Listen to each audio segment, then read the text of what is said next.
সন্তান যখন মা বাবার জন্য দুইটা হাত বাড়ায় দিবে, মা বাবার জন্য দুইটা হাত বাড়াইয়া চোখের পানি ছেড়ে দেয়া যখন রাজারি করবে, কান্নাকাটি করবে, আর আল্লাহ পাক রব্বুল আলামিনের কোরআনের আয়াতটা পড়ে যখন মা বাবার জন্য দোয়া করবে, রব্বির হামহুমা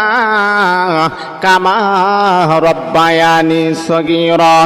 এমন করে করে যখন মা বাবার জন্য দোয়া করবে, আল্লাহ তুমি আমার মা বাবার গুনাহকে মাফ করে দাও, আল্লাহ তুমি আমার আম্মার গুনাহকে মাফ করে দাও, আল্লাহ তুমি আমার আব্বার গুনাহকে মাফ করে দাও। আল্লাহর হাবিব বিশ্ব নবী মদিনার কামলিওয়ালা নবী বলেন, সন্তান যখন মা বাবার জন্য দোয়া করবে, চোখের পানি ছেড়ে যখন রোনাজারি করবে, আল্লাহ পাক রব্বুল আলামিন তখন ফেরেশতাকে বলো, ফেরেশতারা